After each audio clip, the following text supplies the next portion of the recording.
Sir, this is Deliverable 2B, Tanner Andrews and Bradley Gibson. This is our presentation.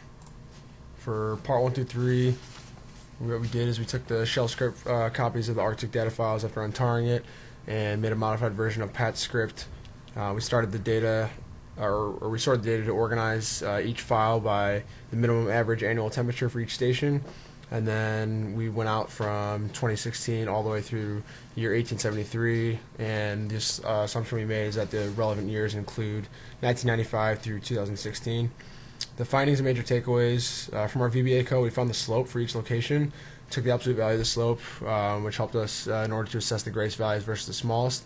We sorted the top values to find the top 5 locations with climate change, which are listed here 1 through 5. 2 of them from Norway, 1 from Russia, and 2 from Canada.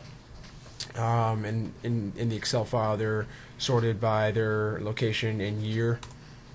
Continuing on, for the top 5 locations, here I've listed the slope and the absolute value. You can see that the slopes fluctuate, so they're not all positive, not all negative. We have a few of each, and then it shows the absolute value for each location there listed. For the top 5 most severe climate change, our final conclusion: climate change is not consistent due to the fluctuation of the slopes. Like I said, some of them are negative and positive, and these top 5 confirm this.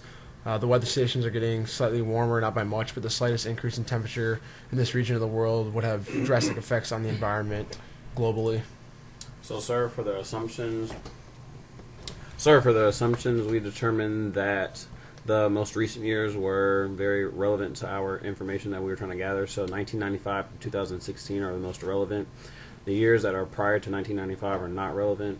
It's also safe to assume that the readings that were supplied to us are accurate, as well as the solution that was provided to us by Lieutenant Colonel Evangelista. Lastly, from our number 1 climate change solution from Svalbard, Norway. Some news that was gathered in 2015: there was a avalanche that killed 9 residents. Also in 2017, Svalbard, the airport specifically, was the hottest location in Norway, and this is very interesting because of the low pressure system that is brought up from Iceland. Also, the city of Svalbard is constructing 21 new housing units in order to construct and combat housing shortage in the small city. So this concludes our brief.